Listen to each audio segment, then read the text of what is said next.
What's going on out there, everybody? This is Joe Lavelle. Just checking in with you guys. I've been doing a few videos. I'm actually doing a lot of videos to inspire people that need inspiration, motivate people that need motivation. If that's you, I'm glad that you came across the video, and I hope that what I have to say today is going to inspire you guys.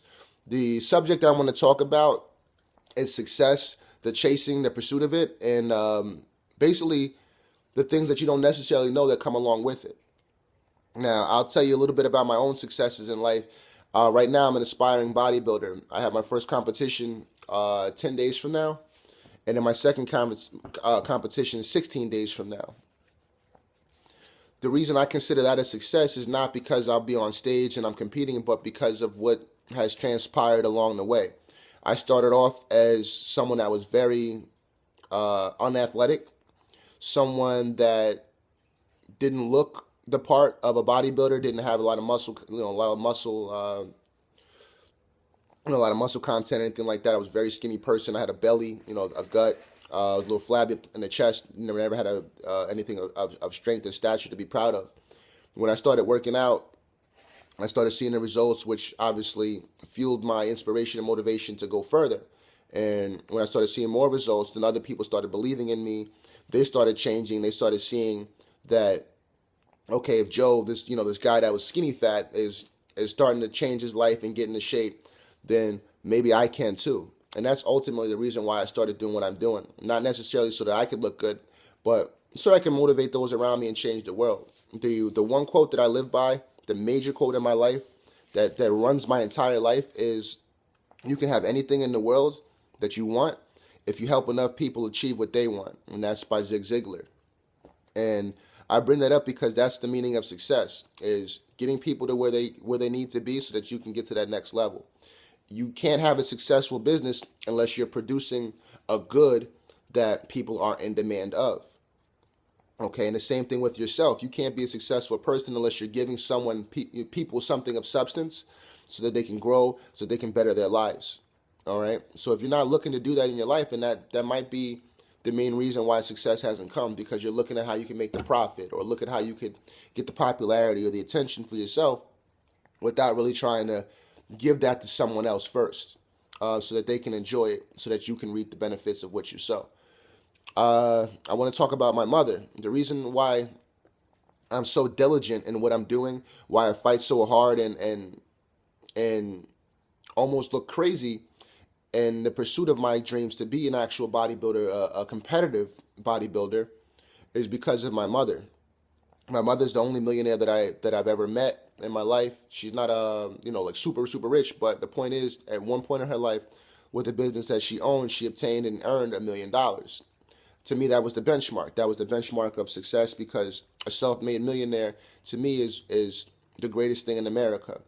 I feel it's better than a doctor, lawyer, teacher, politician, and all these things, but because of you have to break rules.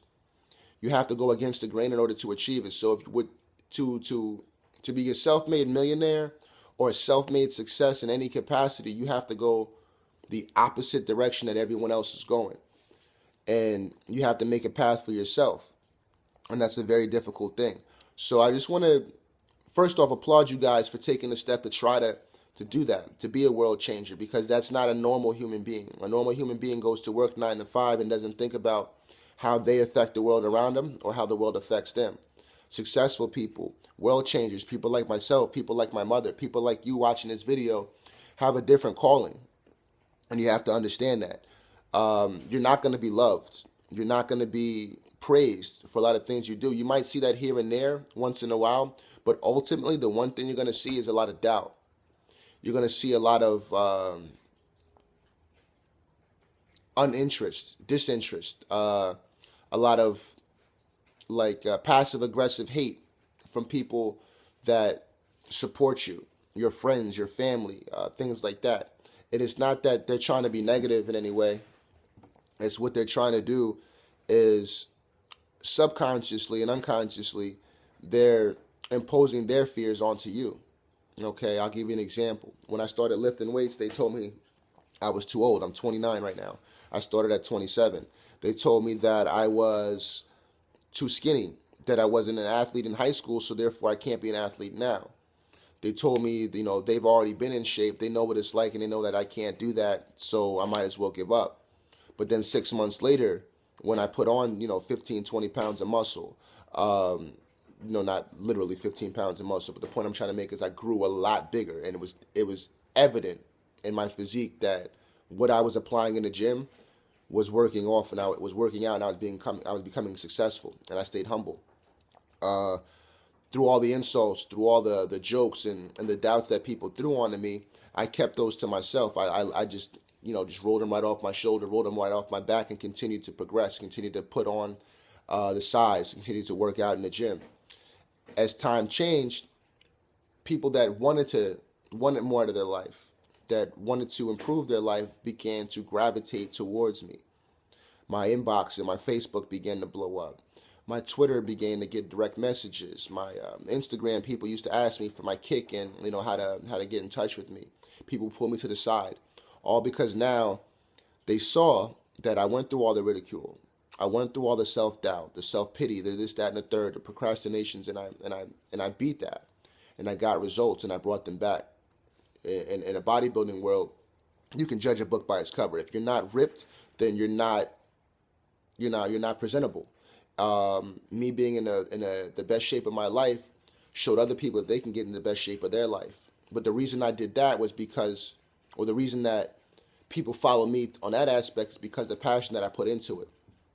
They're not seeing that my wife is thinking that I might be seeing someone else because I'm in the gym at 11 o'clock at night. They might not be thinking that, my kids are wondering why I'm not there to help with the homework tonight because I'm in the gym, or why if I just left the gym a few hours ago, I'm going back. No one understands that. Okay. All the people that tell me they want to work out with me. Oh, Joe, I'm gonna be your training partner. This, that, and the third. They're gonna help me out. They're gonna do this. They're never there. I'm in the gym 2, 3 times a day by myself. Okay, and the reason why I felt that that's okay, why I'm okay with not getting the love and support that I would hope that I would get by being a successful person in this aspect, is because I saw it with my mother. My mother's traveled the world. My mother's done all sorts of things, but it's very rare that I see a lot of recognition come to her because of that. Now I admire her because of all the great things that I see her doing, but it's very rare that you see, you know, someone come give her an award for humanity for going over to Africa and Kenya and ministering to the youth out there and bringing shoes and bringing food and really helping people. No one's going to thank her for that. Of course, the people that are affected by it, but when you travel back across the country, overseas, you're not going to get that same love, those same accolades. So I want to tell you guys now that success isn't about the reward. Success is about the legacy. You're going to die. You're going to be dead. And most people are buried and they're gone. My grandmother, God rest her soul, she passed. We don't have necessarily too much of legacies to pass on. My grandmother was a great woman. I'm sure a lot of your relatives are great people that passed along, and passed away. But there's a big difference between someone that passes away and you leave memories. Okay, you miss them. You have good thoughts. You have your bad thoughts about them, and someone that when you think of them, you don't have feelings of that, of memories. You have feelings of impactfulness, things that they've done to change the world. So that's what I want to tell you guys and get you guys to understand.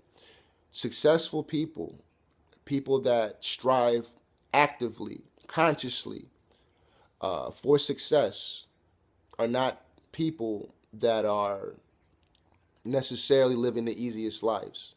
Okay? If you want to change the world, if you want to be special, you have to understand that you're not going to be recognized for it. You may not even be loved for it. You may actually be hated for it. But when you pass, the legacy that you leave behind will last forever. No one's ever going to forget Martin Luther King and what he did for us as black people. No one's going to forget what Abraham Lincoln did for us, as slaves. No one's going to forget what Kennedy did for us, as far as what he's done. No one's going to forget about Malcolm X. No one's going to forget about Muhammad Ali. Okay? But I guarantee that when certain people pass away, and I'm not trying to say names of like other athletes and other politicians and stuff, because I don't want to disrespect them. But when they pass, their legacies die with their body, with their spirit. Okay? So if you're striving to be successful, if you're really striving to do impact and change the world, do it for the good of the world. Never do it for the good of yourself, because you'll only be disappointed. Okay? Your joy, your satisfaction, your reward should come from seeing that you've planted a seed in someone else and that they're going to take that torch and pass it on.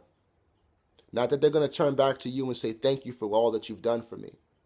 That's not where your success is. Your success is watching that person or seeing other people with similar mindsets and similar determination go further than what you can and what you can do. If you can inspire people to feed other people, right? To nourish other people, but you can only physically feed 100 people, but yet you've inspired hundreds of people to feed 100 people, then you really are impacting the world. And you really are truly successful, even if you don't see it. So once again, guys, I come to you guys and tell you this.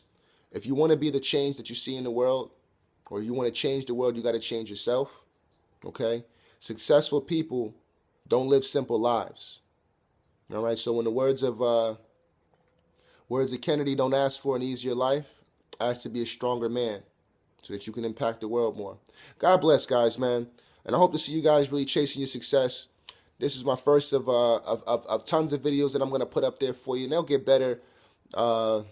My speaking will obviously improve, because ultimately that's what I want to do. I want to touch hearts and touch souls and get those people to touch the same. All right, guys. So God bless your success, man. You guys stay diligent on your task.